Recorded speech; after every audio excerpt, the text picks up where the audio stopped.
Buen día tengan todos ustedes, espero que se encuentren muy bien, que estén teniendo un excelente día. Soy la psicóloga Paula Barrios y continuando con la dinámica de la materia, les voy a compartir las diapositivas de la cápsula número 2.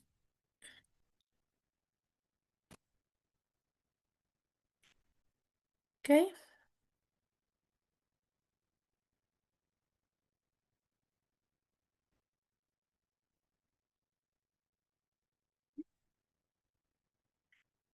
En esta unidad entonces vamos a explorar la simbiosis indivisible entre la psicología y la comunicación. No se trata de dos disciplinas que colaboran ocasionalmente, sino de un campo de estudio donde una no puede entenderse plenamente sin ayuda de la otra. La psicología aporta el análisis de los procesos internos, las motivaciones y las estructuras cognitivas, mientras que cuando hablamos de comunicación, esta nos ofrece el escenario social donde estos procesos se pueden manifestar y pueden entonces cobrar el sentido. El objetivo de este tema, de esta unidad, es el de profundizar en cómo la interacción humana moldea la psique y cómo a su vez nuestra configuración mental determina la calidad y el impacto de nuestros mensajes. Analizaremos esta relación desde una perspectiva sistémica, entendiendo que el ser humano es ante todo un animal simbólico, cuya realidad se construye a través del lenguaje y de la interacción conductual, perdón. Entonces, este es el tema que vamos a abordar en esta unidad número 2, que es la relación entre la psicología y la comunicación. Para esto vamos a hablar acerca de la comunicación como objeto de estudio psicológico. La psicología no solamente se interesa por el individuo aislado, sino por el individuo en relación. Desde esta perspectiva, la comunicación se convierte en el objeto de estudio central porque es la evidencia observable de los procesos mentales. Un psicólogo no puede acceder directamente a los pensamientos de alguien, pero sí puede analizar su discurso, su ritmo verbal, sus microexpresiones, para poder inferir estos estados cognitivos. La relación aquí es de interdependencia, ya que la comunicación es la herramienta que permite la exteriorización de la mente. Estudiamos la comunicación para poder entender la personalidad, el aprendizaje y las patologías.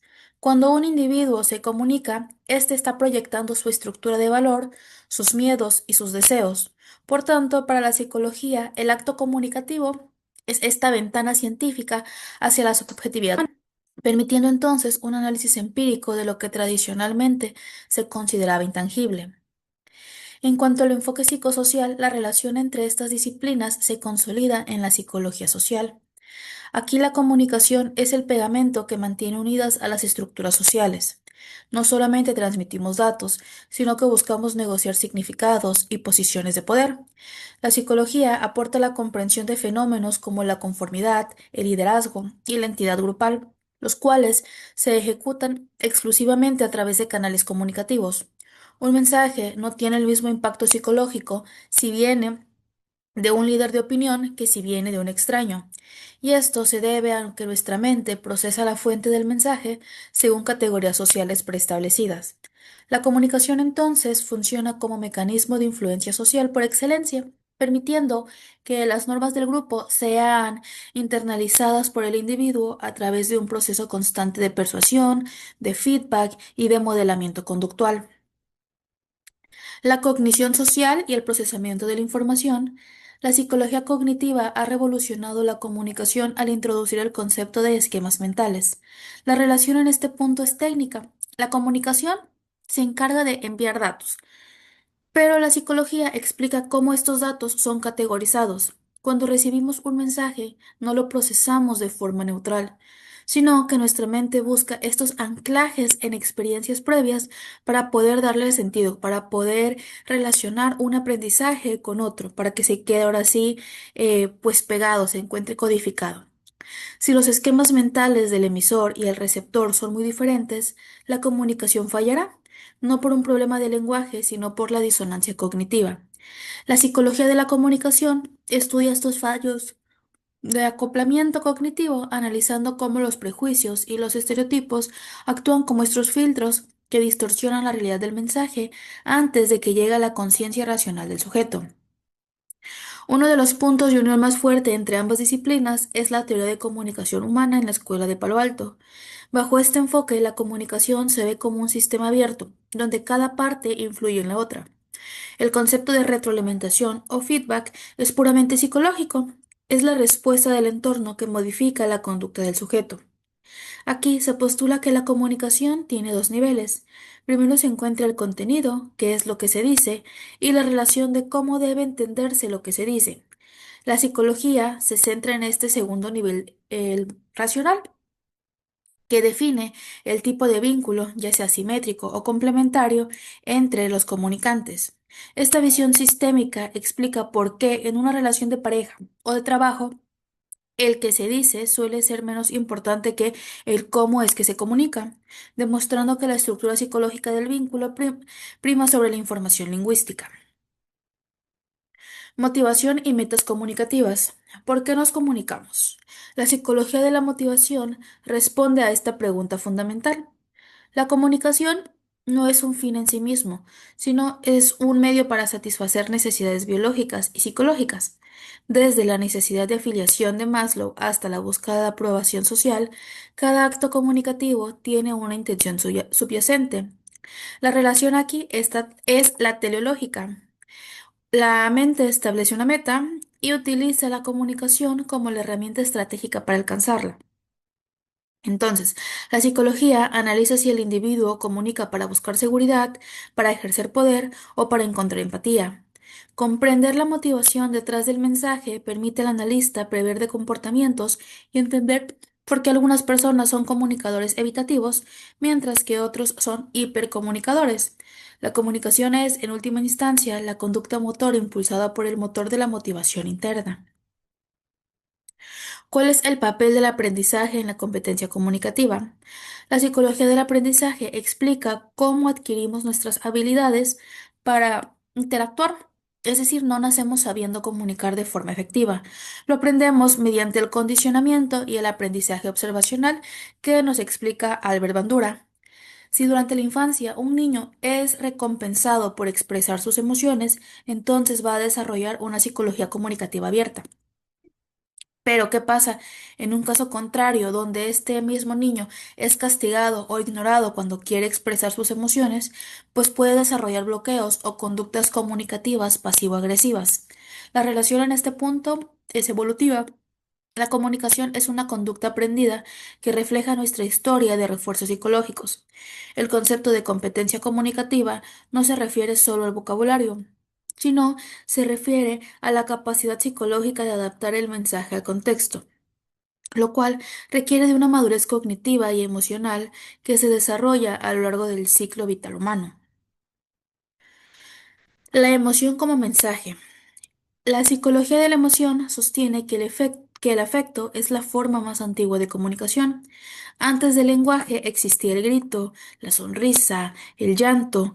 En la relación entre la psicología y la comunicación, la emoción actúa como el contexto que se encarga de validar o invalidar la palabra.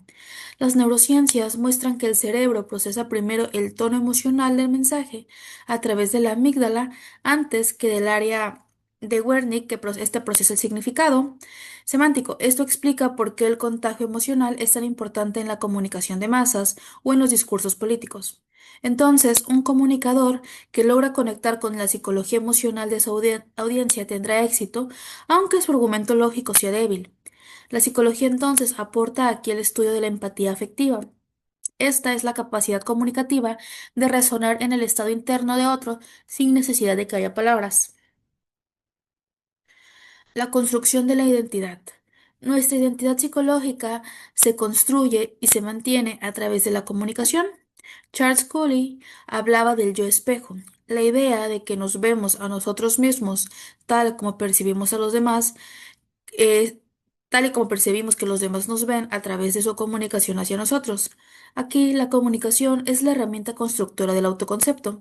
Entonces, si recibimos mensajes constantes de validación, nuestra estructura psicológica se fortalece, mientras que en otro ejemplo, si recibimos estos mensajes de descalificación, pues entonces nuestra identidad se verá fragmentada. La relación es profunda, ya que somos el resultado de las conversaciones que hemos tenido y de los mensajes que hemos internalizado. La psicología narrativa, por ejemplo, estudia cómo los seres humanos organizamos nuestra vida como si fuera un relato, utilizando la comunicación interna y externa para poder dar sentido a nuestra existencia y coherencia a nuestra personalidad a lo largo del tiempo. ¿Cómo es la persuasión y cambio de actitud? Uno de los pilares de la psicología de la comunicación es el estudio del cambio de la actitud. ¿Cómo puede un mensaje modificar una creencia arraigada? La psicología aporta modelos como el de probabilidad de elaboración, que explica que nos comunicamos a través de dos rutas, una central y una periférica, es decir, una lógica analítica y otra más emocional y superficial. La comunicación efectiva sabe a qué ruta psicológica apelar según el receptor. La relación aquí es pragmática. La comunicación busca el cambio conductual y la psicología proporciona el mapa de resistencias mentales. Entonces, cuando estudiamos las disonancias cognitivas, que es el malestar psicológico que sentimos cuando recibimos información que contradice nuestras creencias, y cómo la comunicación persuasiva intenta reducir esa disonancia para que el sujeto acepte una nueva idea sin sentirse entonces amenazado. Entonces, la psicopatología y las distorsiones comunicativas. La relación entre estas disciplinas también tiene una vertiente clínica. Muchas patologías psicológicas se manifiestan primariamente como trastornos de la comunicación. Por ejemplo, la esquizofrenia suele presentar una ensalada de palabras o una pérdida de la lógica comunicativa. La depresión se asocia con una comunicación lenta y de bajo volumen, y el trastorno de personalidad narcisista utiliza la comunicación como una herramienta de manipulación y de engrandecimiento del ego. El psicólogo utiliza la comunicación como una herramienta diagnóstica esencial. Entonces, analizar las paradojas pragmáticas, que son estos mensajes contradictorios que atrapan al receptor, ayuda a entender dinámicas familiares disfuncionales. Así, la comunicación no solo es el vehículo del pensamiento sano, sino también es el síntoma principal de la desestructuración psíquica, permitiendo la intervención terapéutica a través de la palabra. Comunicación mediada y psicología digital. En la era contemporánea, la relación entre la psicología y la comunicación se ha trasladado al entorno digital. La psicología de los medios estudia cómo el cerebro procesa la información en pantallas y cómo la falta de pistas no verbales, que son los gestos, el tono, afecta nuestra capacidad de empatizar en redes sociales. El fenómeno de la desinhibición online es el ejemplo psicológico de cómo el medio comunicativo cambia nuestra conducta. Al no tener al otro frente a nosotros, los filtros sociales caen y nos comunicamos de forma agresiva o de forma extrema. La psicología aporta aquí el estudio de la adicción a la validación social, que lo vemos a través de redes sociales, principalmente en los adolescentes, esta validación social de quién tiene más likes, más comentarios, de querer sobresalir de esa forma, y cómo la arquitectura comunicativa de la aplicación está diseñada por explotar nuestras vulnerabilidades dopaminérgicas. La comunicación ya no es solo entre humanos, sino entre humanos y los algoritmos que conocen nuestra psicología mejor que nosotros mismos. Y por último, las barreras psicológicas. Mientras que la ingeniería se preocupa por el ruido con el cable, la psicología se preocupa por el ruido en la mente. Las barreras psicológicas son estos obstáculos internos que impiden la recepción clara del mensaje. Estas incluyen el filtro mental, escuchar solamente lo que nos conviene, la inferencia arbitraria, que es sacar conclusiones sin evidencia, y la lectura del pensamiento, asumir que sabemos lo que el otro va a decir antes de que incluso abra la boca. Estas barreras son productos de nuestra estructura de personalidad y de nuestros mecanismos de defensa. La psicología de la comunicación enseña a identificar estos ruidos internos para lograr una comunicación asertiva. Sin el análisis psicológico de estos bloqueos, cualquier esfuerzo por mejorar la oratoria o la redacción será superficial, pues el problema no está en el mensaje, sino en el procesador psicológico que lo emite o que se encarga de recibirlo. Así que bueno, esto ha sido todo por la cápsula número 2. Les recuerdo, soy la psicóloga Paula Barrios. Nos vemos en la siguiente cápsula. Muchas gracias por su atención.